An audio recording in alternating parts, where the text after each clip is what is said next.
Captain साहब इधर आइए जल्दी से। वो जो जहाज हमारा पीछा कर रहा है वो किसका जहाज है? आपको पता है किसका जहाज है? देखिए ध्यान से देखिए। ऐसा जहाज तो मैं पहली बार देख रहा हूँ, कुछ अलग ही लग रहा है ये जहाज। कैप्टन साहब बहुत बुरी खबर है हम सब के लिए। क्या हुआ? जहाज का तेल खत्म हो गया क्या? अब क्या होगा हम लोगों का? बीच समंदर में पेट्रोल पंप भी नहीं मिलेगा कहीं। कैप्टन साहब समुद्री डाकू इसी तरफ आ रहे हैं, कुछ करना होगा हमें। वो बहुत ही हरामी किस्म के होते हैं, गोली भी मार देते हैं। अब उनका सामना हम लोग कैसे करेंगे? कैप्टन साहब हमें कहीं पे छिपा लो, वो लोग हमारे पीछे लगे हुए हैं।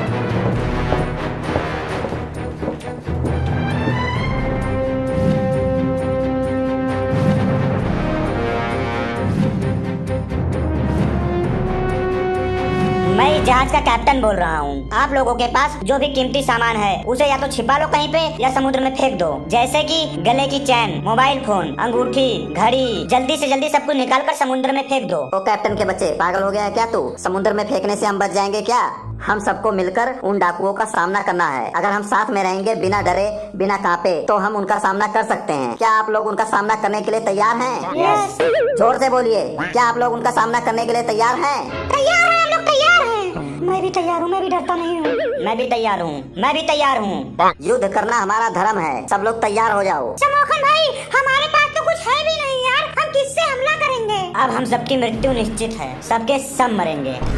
दोस्तों, क्या है मृत्यु? मृत्यु क्या है? डाकुओं से डरना है मृत्यु। डाकुओं को पीठ दिखाकर भागना है मृत्यु। डाकुओं के डर से समुद्र में कूदना है मृत्यु। वो लोग भी कुछ ज्यादा नहीं होंगे। हम सबको केवल एकजुट होकर रहना है। अपने हाथों को हथियार बना लो और जिसको जो मिले उठा लो, क्योंकि आज लड़ोगे तो बचोगे। लड़ो या मरो, वो दिन आ चुका है आपके सामने। आई एम वेरी मोटिवेशनल स्पीकर। मेरे साथ लड़ेगा कौन? मैं। मेरे साथ डाकुओं को मारेगा कौन? मैं। I am very motivational speaker. I back to side at of the obediently of फास्टी करो। I am big fan. मतलब क्या है?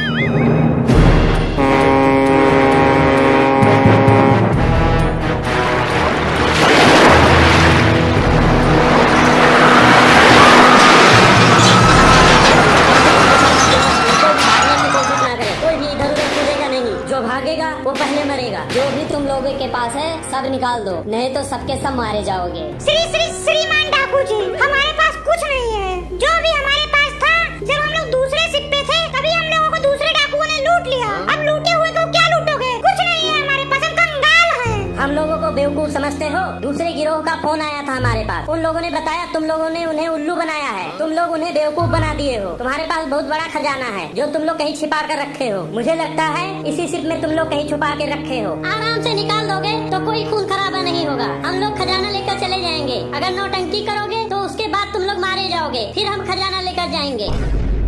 देखिए भाई साहब, देखिए ध्यान से मेरी बात सुनिए। लड़ाई झगड़ा में कोई नहीं रखा है, मार काटने से कोई किसी का फायदा नहीं हुआ है आज तक। हमें नहीं पता है खजाना कहाँ है, इस शिप में है कि नहीं, ये भी हमें क्लियर नहीं है। अगर आप हमारे साथ कोऑपरेट करते हो तो हम ढूंढने की कोशिश कर सकते हैं, पर खजाना हमारे पास नहीं है जहाँ तक हमें पता है। इसका मतलब तुम सब मरने के लिए तैयार हो, जैसी तुम्हारी इच्छा। डाकू जी, मैं आपसे एक बात कहना चाहता हूँ। आप हमारे साथ एक गेम खेलिए। उस गेम के हिसाब से जो भी उस गेम को जीतेगा ये शिप उसका हो जाएगा। अगर हम लोग जीतेंगे तो ये शिप हमारा रहेगा, अगर आप लोग जीतोगे तो हम लोग ये शिप छोड़कर चले जाएंगे। जहाज का सारा सामान आपका हो जाएगा, हम कुछ नहीं बोलेंगे। और वैसे मार काट करेंगे तो एक दो आपके भी मरेंगे, एक दो हमारे भी मरेंगे। हम आपस में लड़े मरेंगे, उसमें पता नहीं कौन जिएगा कौन मरेगा। हो सकता है कि तुम सब मर जाओ, हो सकता है कि हम लोग कोई ना मरे। इससे अच्छा एक गेम खेलते हैं, उसी में सब फैसला हो जाएगा। जो जीता वही सिकंदर। हमें गेम नहीं खेलना है, हमारे पास इतना टाइम नहीं है।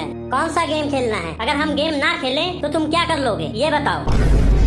अगर आप लोग गेम नहीं खेलोगे तो आपका ही नुकसान है, क्योंकि इसी शिप में खजाना है और वो एक बटन दबाने से समुद्र में चला जाएगा। ना हमारा होगा ना तुम्हारा होगा। और गेम खेलने पर ये डिसाइड हो जाएगा कि वो खजाना किसका होगा, ये शिप किसका होगा। सब कुछ उसी को मिलेगा जो गेम जीतेगा। आप लोग डाकू बन गए हो, इतना भी दिमाग नहीं है। क्या सोच रहे हो आप लोग? 4-5 लोगों को लेकर आए हो, इस जहाज पर कब्जा कर लोगे? इतनी बड़ी गलतफहमी है आप लोगों को। इस जहाज में ना 200 आर्मी ऑफिसर नीचे सो रहे हैं। हमारे पास असला है, बम है, बारूद है, बंदूकें हैं। अगर हम यहाँ से जिंदा नहीं जा सकते हैं तो तुम लोगों को भी जिंदा नहीं जाने देंगे। हमारे पास काफी व्यवस्था है, पर वो लोग जो है आर्मी लोग सो रहे हैं। तुमको क्या लगता है हम इतने बेवकूफ हैं? हम लोग सिर्फ 4-5 लोग यहाँ नहीं आए हैं, हमारे भी जहाज में नीचे 250 लोग सो रहे हैं, असला बारूद के साथ में। सब अपने अपने पास बम और बंदूकें लेकर सो रहे हैं। ये दोनों जगह की आर्मी सो रही है और फालतू लोग जाग रहे हैं।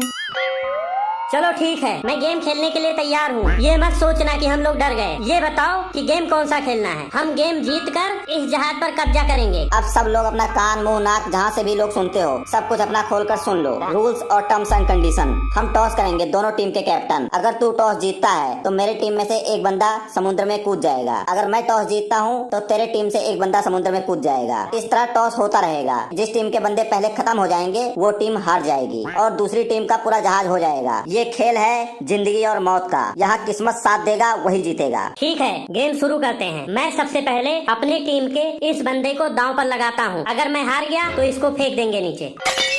सरदार जी मेरे से आपकी क्या दुश्मनी है? अगर आप इसे फेंकवाना चाहते हैं, बहुत जल्दी है आपको इसे फेंकवाने की, तो टॉस करने की क्या जरूरत है? तो मैं पहले इसको समुद्र में फेंकवा देता हूँ। ओए घुटने की शक्ल वाले, क्यों मारना चाहता है मेरे हाथों से? अच्छा सब लोग शांत हो जाओ, अब शांत हो जाओ। खेला शुरू होने वाला है। सब लोग बैठ जाओ अपने अपनी जगह पर, जहाँ पे आप लोग को जगह मिलता है बैठ जाओ। आपके टीम का कैप्टन जो है सामने आ जाए।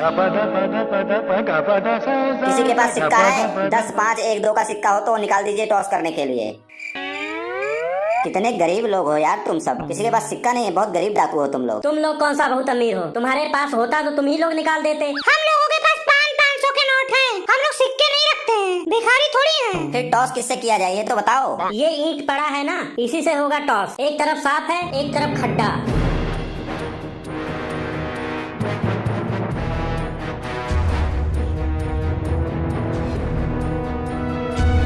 बोल साफ लेगा कि खड्डा वाला लेगा?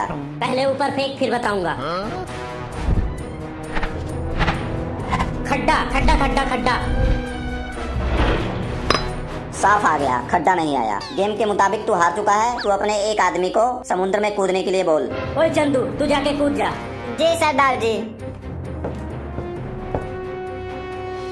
समुद्र में कूद मेरे भाई, कूद। क्यों टाइम लगा रहा है, कूद। नहीं नहीं 2 मिनट रुक जाओ, 2 मिनट रुक जाओ चंदू जी, 2 मिनट रुक जाओ। आगे थोड़ा गहरा समुद्र आने वाला है, वहाँ पर कूदना। सरदार जी कूदने तो मैं जा रहा हूँ, मर जाऊंगा, लेकिन मेरी आखिरी ख्वाहिश तो सुन लो। बोल बोल जल्दी बोल। मेरा बेटा चप्पू स्कूल जाते टाइम बहुत रोता है, उसको पैसे दे दिया करना रोज। मेरी बीबी को लाल रंग की कांच की चूड़ियाँ लेके देना, उसको बहुत पसंद है। मेरे बुजुर्ग पिताजी के लिए हर दूसरे दिन दवाई लाते रहना। मेरी 5 बहनें हैं, उनकी शादी करवा देना और उनकी डोली को कंधा देना। तू यार यहाँ बैठ जा, मैं समुद्र में कूद जाता हूँ तेरी जगह पर। जितनी तेरे ऊपर जिम्मेदारियाँ हैं, तू 100 साल तक जहाज लूटेगा तब भी नहीं पूरा कर पाएगा। ओए रोकी, तू जाके समुद्र में छलांग मार दे अपने सरदार के लिए। ये रोकी, ये तो तुम्हारी सब बातें मानता है, तुम्हारा फेवरेट है, फिर भी इसको ऐसा बोल रहे हो तुम। समुद्र में कूदने से पहले मेरी भी एक वसीयत है। ये भी नहीं कूदेगा, पक्का बता रहा हूँ। बता बता रोकी भाई, क्या वसीयत है? मेरी दादी है, उसको हर हफ्ते अस्पताल ले जाकर 2 लीटर खून चढ़वाते रहना है। महीने में 4 बार जाना कंपलसरी है। अबे तू जितने भी लुटेरे लेकर आया है सब बहुत ही मजबूर लगते हैं। और कुछ रोकी भाई बता, और कोई प्रॉब्लम? जल्दी बताओ, आगे गहरा वाला समुद्र आने वाला है। मेरे बापू की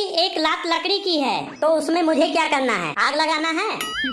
मेरे दादाजी के सारे दांत गिर चुके हैं। मुझे पता है, एक बार तुम्हारे दादाजी मुझे दांत काट रहे थे, मुझे गुदगुदी हो रही थी, मैं बहुत हंसा था उस दिन। उनको नए दांत लगवा देना। मेरे चाचा जी का दाहिना हाथ लकड़ी का है। तेरा पूरा खानदान लकड़ी पर टिका है, कारपेंटर से बनवाए हो क्या? मतलब तुम्हारे घर में कोई भी बीमार होता है तो तुम लोग हॉस्पिटल नहीं जाते हो, फर्नीचर हाउस जाते हो। मेरे बुआ की 1 लात स्टील की है। इसकी बुआ काफी अमीर लगती है, बाकी तो इसके घर वाले सब गरीब हैं, सब लकड़ी का लगवाए हैं, सिर्फ यही स्टील का लगवाई है। और सरदार जी मुझे माफ कर देना, मैं अंदर ही अंदर आपको बहुत गालियाँ देता रहता था। बाहर मुंह पर भी देता ना तो कुछ नहीं कर पाता ये। रोकी, मैं तेरी सारी प्रॉब्लम सुन चुका हूँ। सरदार जी वैसे मैं कूद कर मरने वाला ही हूँ, तो ये भी बता दूं, मेरी मौसी की 1 आंख पत्थर की है।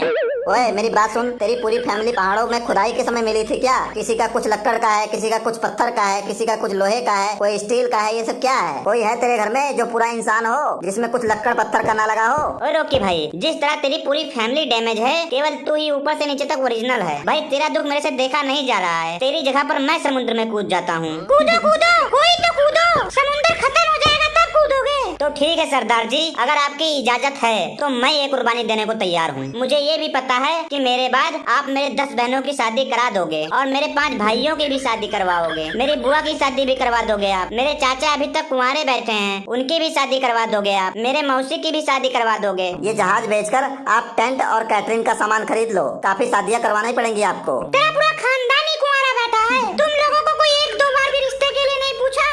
मेरी जिंदगी आपने आसान कर दिया सरदार जी। मेरे 8 कजन हैं, उनकी भी शादी करवा देना। तुम्हारे घर में किसी की शादी ही नहीं हुई तो ये कजन कहाँ से आ गए? भाई ये तेरी बातें सुनकर ना मेरा दिल भर गया है। तू बैठ जा, तेरी जगह पर मैं कुर्बानी दे दूंगा। तू जाकर अपने पूरे खानदान की शादियाँ करवा। सरदार जी अगर आपकी इजाजत हो तो मैं कूद जाऊँ समुंदर में। तेरी भी कोई ख्वाहिश हो तो वो पहले बता दे। मेरा कोई ज्यादा ख्वाहिश नहीं है। मैंने अपने दोस्तों से 2 लाख रुपए उधार में लिए हैं, बस उसको दे देना। मैंने अपने बुआ से 5 लाख रुपए उधार लिया है, उनको भी दे देना। मेरे घर की किस्तें भी चल रही है, उसको भी भरते रहना। मैंने पिछले महीने एक साइकिल लिया है, उसका भी किस्त चल रहा है, उसको भी भरते रहना। और मैंने बैंक से लोन भी लिया था, उसका भी किस्त भरते रहना। और अपने बेटे को पढ़ाने के लिए लोन पे पैसे लिए थे, उसका भी किस्त भरते रहना। बेटी की शादी के लिए लोन लिया था, उसके भी किस्तें भरते रहना। सरदार जी आप खुद छलांग मार दो, नहीं तो इनकी किस्तें भरते भरते आप वैसे ही मर जाओगे। ठीक है, मैं ही जहाज से कूदने जा रहा हूँ। ना मेरे पास किसी की जिम्मेदारी है, ना मेरे कोई आगे पीछे है। ध्यान से दाहिने बाएं भी देख ले, कोई हो ना। तेरी फैमिली और तेरे सब कहाँ गए? क्यों नहीं है तेरा कोई खानदान? मेरे पापा भी जहाज लूटते थे, उनको भी एक बार टॉस के चक्कर में समुद्र में कूदना पड़ा था। अगले दिन जिसने बोला था कि समुद्र में कूद जाओ, उसका पूरा खानदान मर गया था। और जिन जिन लोगों के सामने वो कूदे थे उन सबको लकवा मार गया था, अपंग हो गए थे। अरे बाप रे बाप, ये तो बहुत पनौती इंसान है। रहने दे भाई रहने दे, हम लोगों के सामने मत कूद, हमें नहीं होना है अपंग। अब मैं इस जिंदगी से तंग आ गया हूँ, मैं कूदने जा रहा हूँ। अरे बचाओ बचाओ, इसको बचाओ बचाओ। अगर ये मर गया ना तो हम सब अपंग हो जाएंगे, हमारा बहुत नुकसान होगा। बहुत ही पनौती इंसान है, जल्दी से इसको कूद कर बचाओ। अरे बचाओ यार, बचाओ, तुम्हारा सरदार है यार, बचाओ यार इसको, बचाओ बचाओ, भगा दो, कूदो सब, भगा दो, कूदो सब। अरे यार बचा लो यार, बेचारे को तुम्हारे लिए कूद गया है यार, बचा लो इसको, बेचारे को बचा लो।